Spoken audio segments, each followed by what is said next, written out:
Kisah Nabi Yunus alaihi salam ditelan ikan paus. Kisah ini disebutkan beberapa kali dalam Al-Quran. Salah satunya surat Asy-Syaffat ayat 139 hingga 148. Diceritakan bahwa Nabi Yunus alaihi salam merasa putus asa berdakwah kepada kaumnya yang keras kepala. Setelah hampir puluhan tahun berdakwah, hanya sedikit yang mau menjadi pengikutnya. Akhirnya beliau pun meninggalkan kaumnya dengan perasaan marah sekaligus sedih.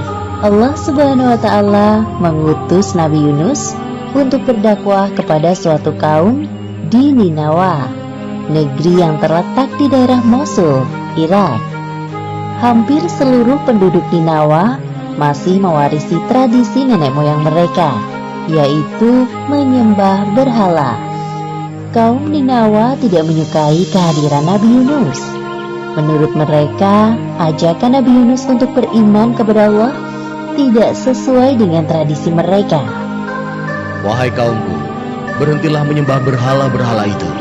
Sesungguhnya mereka tidak dapat memberi manfaat apapun kepada kalian. Hanya Allah satu-satunya Tuhan yang pantas kalian sembah. Diam saja kau Yunus. Engkau bisa bicara begitu karena memang bukan dari keturunan nenek moyang kami. Ya benar, inilah ajaran turun-temurun dari nenek moyang kami.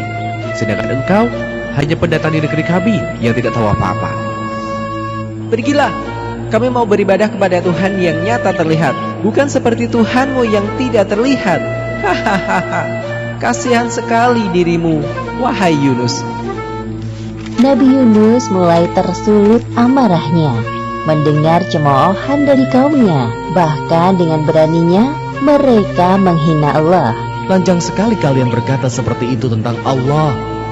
Wahai kaum Ninawa, tunggulah sebentar lagi azab akan turun kepada negeri ini. Aku telah berkali-kali memperingatkan kalian. Setelah beberapa tahun berdakwah, pengikut Nabi Yunus hanya sedikit. Berbagai cara telah dilakukan untuk mendekati kaum Ninawa, namun mereka malah menghina Nabi Yunus. Sampai akhirnya beliau mulai putus asa. Kemarahan dan kekecewaannya bercampur menjadi satu. Kemudian Nabi Yunus mulai berdoa kepada Allah. Ya Allah, ya Tuhanku, hamba sudah tidak tahan lagi menghadapi keras kepalanya kaum Ninawa ini. Sekiranya engkau mengutus hamba untuk berdakwah di tempat lain, hamba bersedia. Ya Allah, hamba mohon kabulkan permintaan hamba ini. Disinilah letak ujian Nabi Yunus. Beliau tidak sabar dalam menghadapi kaumnya dan akhirnya memilih untuk meninggalkan negeri Ninawa. Padahal tugas dakwahnya belum usai. Tak lama setelah kepergian Nabi Yunus, hal buruk terjadi pada kaum Ninawa. Tiba-tiba, cuaca yang awalnya cerah berubah menjadi gelap. Hah? Keras sekali suaranya. Apakah ini yang dikatakan oleh Yunus tempo hari? Wahai ayah, aku takut. Jangan takut wahai anakku. Ini pasti azab Allah yang dijanjikan Nabi Yunus kepada kita. Satu persatu kaum Ninawa mulai keluar dari rumahnya. Mereka bersujud dan mulai menyadari akan kesalahannya. Ya Allah, maafkanlah perilaku kami yang tidak mau beriman kepadamu. Kami sudah zalim kepada Yunus, Nabi utusanmu. Ya Allah, ampunilah perbuatan kami. Kami sungguh-sungguh bertaubat kepadamu. Ya Allah. Kemudian Allah tidak jadi menurunkan azab kepada penduduk negeri Ninawa. Seperti yang disebutkan dalam Al-Quran, surat Yunus ayat 98. Ketika mereka, kaum Yunus itu beriman, kami hilangkan dari mereka azab yang menghinakan dalam kehidupan dunia, dan kami beri kesenangan kepada mereka sampai waktu tertentu. Sementara itu, Nabi Yunus telah berjalan cukup jauh. Sampailah beliau di tepi pantai. Langit sore nampak bersahabat. Terlihat di sana ada kapal yang akan berlayar.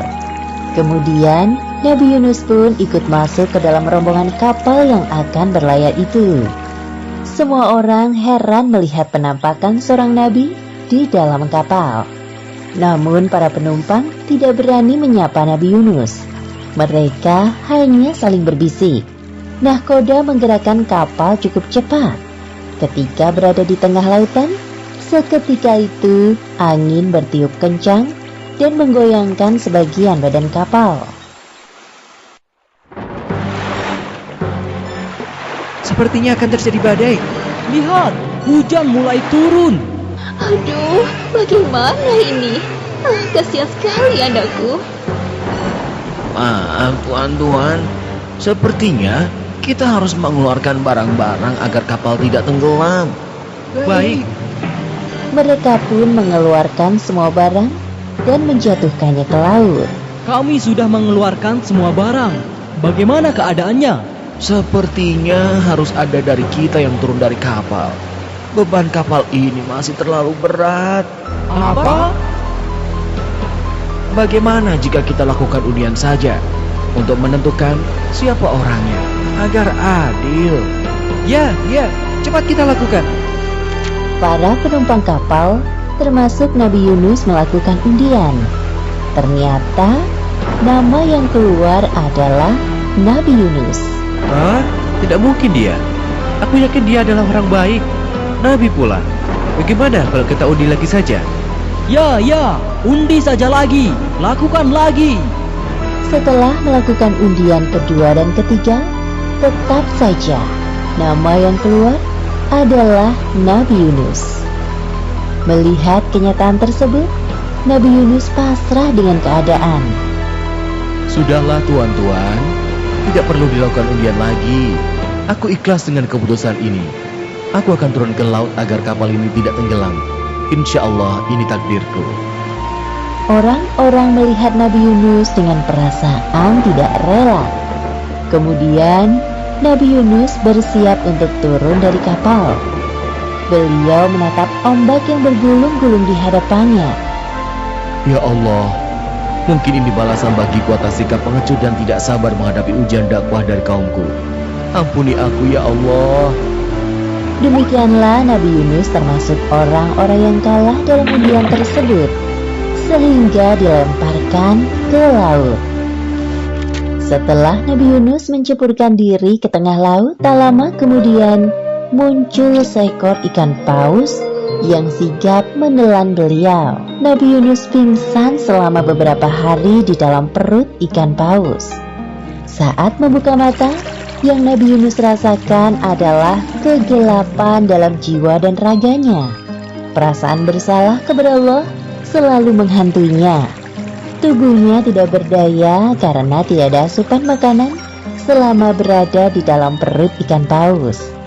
Kemudian Nabi Yunus dengan segala kekuatannya berdoa kepada Allah.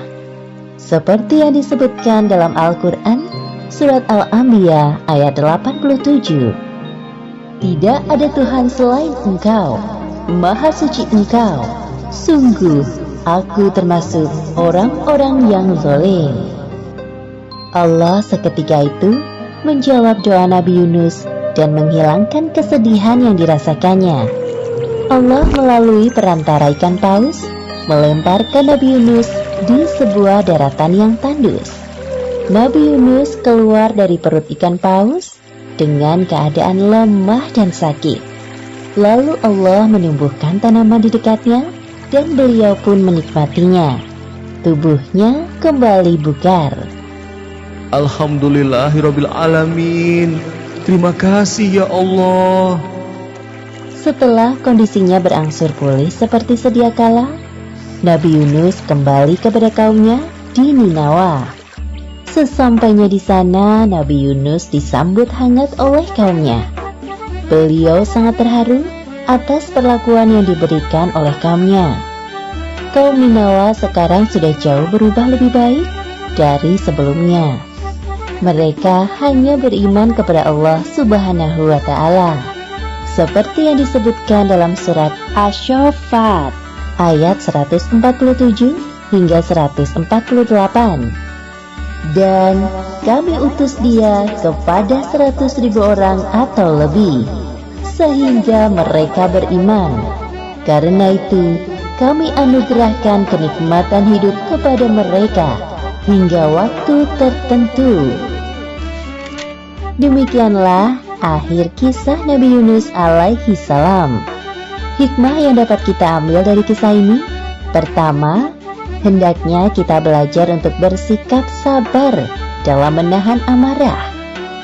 Kedua, Allah mengabulkan doa hambanya yang bermasalah dengan syarat seorang hamba tersebut harus bersungguh-sungguh dalam beribadah kepadanya. Wallahu a'lam bishawab.